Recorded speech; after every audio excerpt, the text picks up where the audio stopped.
Good morning. This is my first time seeing you all at Caravan. My name is Laura Olhasso. I'm the New Government Affairs Director, commonly known as the GAD. Like you, I'm an independent contractor, and I do government affairs for 4 associations: Pasadena Foothills, Glendale, Burbank, and you guys now. So I've been doing this. I'm in my 17th year. So I'm just getting old with you all. So I'm here to just speak a little bit about an update of what's going on politically, and I want to talk about all 3 levels of government. As you know, we pay attention to what government is trying to do to you and those you represent. At the state level, you probably read, the federal level, you probably read about Congress's talking about tax reform. And that is a big deal for us. NAR is going to issue a call for action today. You will see it probably in your email. Please take the action that they request. It will take you all of 60 seconds. For us in California, there are 2 major things that this tax reform proposal will impact. The first is that because there is a standard deduction, it means that mortgage interest deduction is not incentivized, so that when we tell our potential homeowners, you will be able to deduct your mortgage interest, if you don't, in this new proposal, if you don't itemize your deductions, which only 5% of the families in the country will do, then there is no incentive to buy a home to be able to deduct your mortgage interest. The second is the proposal to tax us, to not allow us to deduct our local and state taxes. So the state income tax you pay, the property tax you pay on your home will not be allowed to be deducted. Meaning for those of us in high-cost states like California, we may end up paying an additional $3,000 a year in taxes, okay? So this is a really important thing. So when you see CAR's call for action, the NAR's call for action this morning in your inbox, please take 60 seconds and do what it says you to do, and it contacts you directly with your congressman and just says, that it will give you the talking points, and we'll just send an email or whatever it is they want you to do. So again, the NAR call for action on tax reform, do it, please, please. At the state level, the California legislature just finished their year. They, as you know, we have a housing crisis in the state, and one of the main reasons that the cost of housing is so high is because we don't have enough of it. Basic law of supply and demand.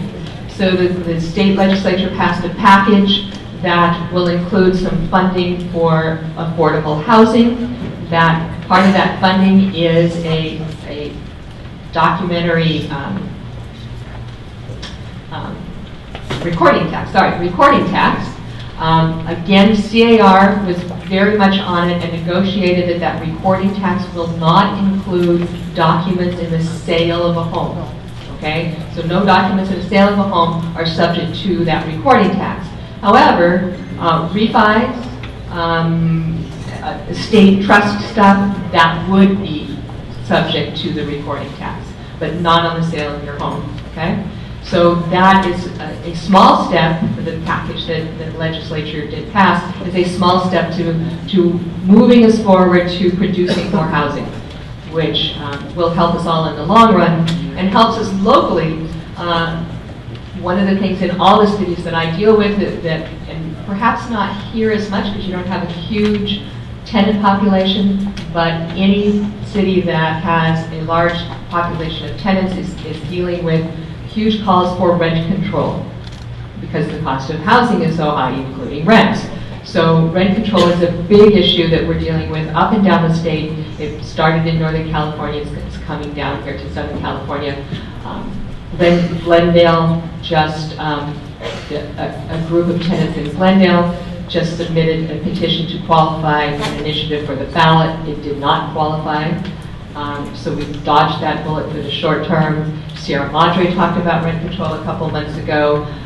Burbank talked about rent control a couple months ago. Pasadena, renters are agitating there. Rent control is really bad for a city. It's good for tenants perhaps, but it's not good for the long-term quality of housing.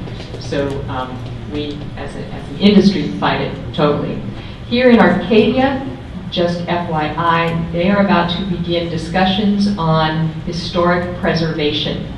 They've identified about 100, a little more than 100 properties that they believe should be somehow historically preserved, and they are identifying a process by which a neighborhood could gather enough signatures and ask the city council to declare that neighborhood historic. And if that happens, that means that normally what it means is that you can change the facade of the house in the back.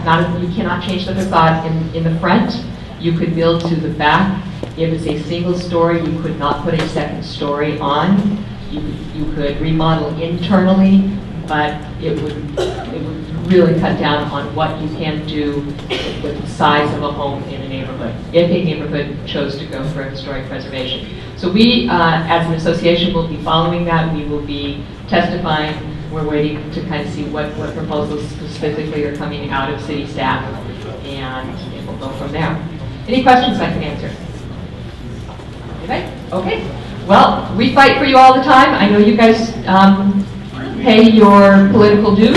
It's important because, as you just heard, there are too many things out there in the world that impact the way you do business, your pocketbook, and those that you represent. So your political donations and your contribution is important every year. So thank you.